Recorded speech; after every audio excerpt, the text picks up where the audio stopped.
Hello, this is Chris Orlob, and in this video, you're going to learn 7 terrifying but fairly common sales hiring mistakes, how to avoid each one, so you can avoid making expensive sales mishires and learn how to hire reps that sell like crazy. Okay, a couple quick notes before we get started here. There's a free cheat sheet that goes along with this video. Okay, 91 interview questions to hire SaaS reps that sell like crazy. These are proven predictive interview questions and they're absolutely free. There are a couple places to get it.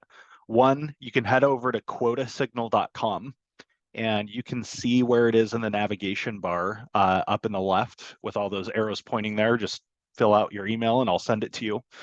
I'll also put a link to it in the description of this video. So be sure to check that out, download it before we get started, and let's get into it. So here's mistake number 1. Hiring too far outside of your quote unquote sales motion. Okay, so what you want to be doing is looking for candidates that have experience with a similar sales motion that typically has 3 parts to it: similar deal size, similar sales cycle, and similar complexity and plays within the motion. In other words, do they have experience running a similar type of sales cycle as you're going to be asking them to run at your company? Now, there's an exception to this rule, right? If you hire really early career sellers, then this isn't quite as relevant of a rule because you're mainly hiring people with raw talent and traits. There's not a lot of career history to tap into. But as soon as you start hiring mid-market and enterprise reps, and your hiring profile is, they have 4 or 5 years of closing experience, now this becomes incredibly relevant. So try to hire people that have done the type of deal or a similar type of deal that you do at your company. And I realize there's probably going to be some people listening to this that don't love this advice because you're not really hiring people for their potential, right? But your job as a sales leader is not to take a bet on human potential because only about 2% of people actually tap into that. Okay, your job when it comes to hiring anyway is to play the odds because of how expensive it is to your revenue plan to make a mishire. So start by trying to hire people that have done a similar sales motion as what you're going to be doing at your company. Mistake number 2, this is the corollary to number 1. It's hiring a rep just because they match your sales motion or industry. Okay, so the first rule, I'm not saying hire somebody just because they have a similar sales motion. I'm saying that should more likely be a ticket to play the game rather than an automatic ticket to win.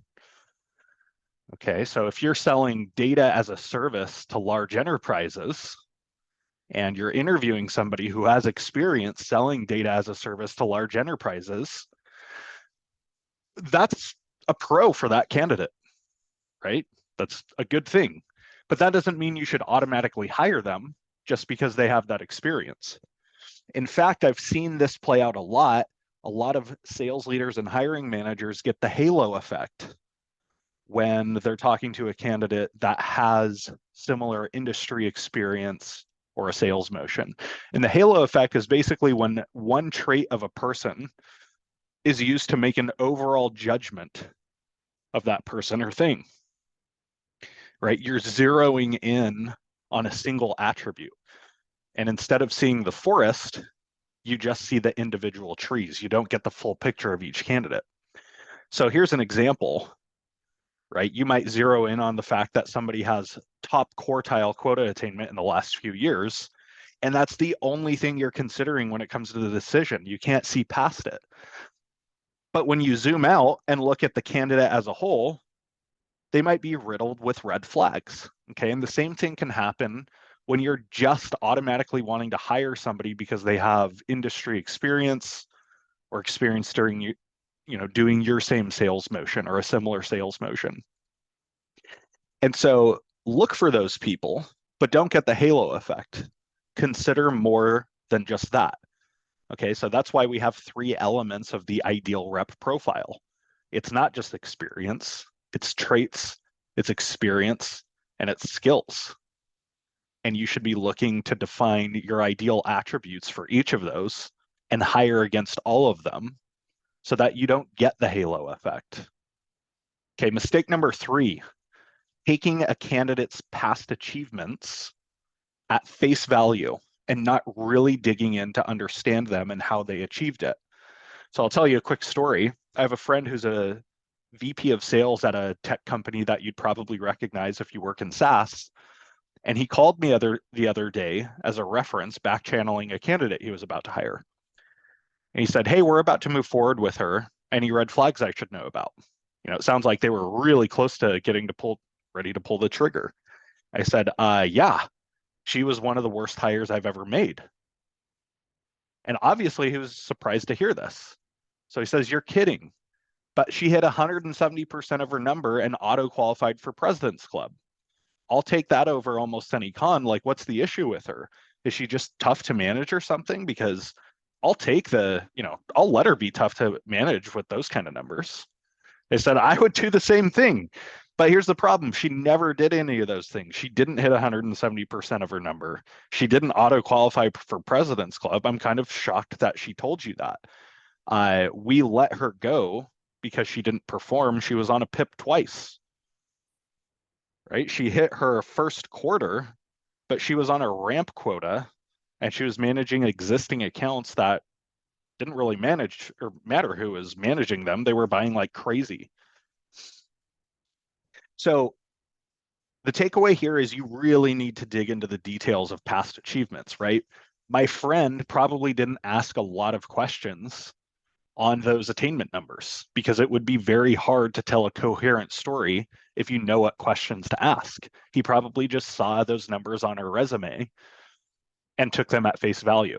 Okay, they're easy to spin and a lot of candidates lie. I know no one wants to hear that, but that happens often. Okay, mistake number 4, taking a candidate's attainment numbers at face value. Okay, this one's very similar to the last one because attainment numbers can be very easy to tell a story that doesn't give you the full picture. Okay, and so the idea behind this one, or the truth behind this one, is that mediocre sellers tell white lies in interviews and on their resumes. Okay, so here are a few examples. Resume, achieved 300% of quota. You dig in though, and the reality is that quarter was a ramp quarter and I closed a bluebird. It was a $10,000 quota and I had a $30,000 deal come in inbound and I closed it immediately. 300% of quota. Okay, you don't hold that against somebody, but you certainly want to know the story. Resume, closed Workday. Reality, closed a $10,000 startup owned by Workday. Okay, $10,000 deal, it should say. Okay, very different story. Dig in on these things. Resume, closed the biggest deal in company history. Reality, worked the biggest deal in company history.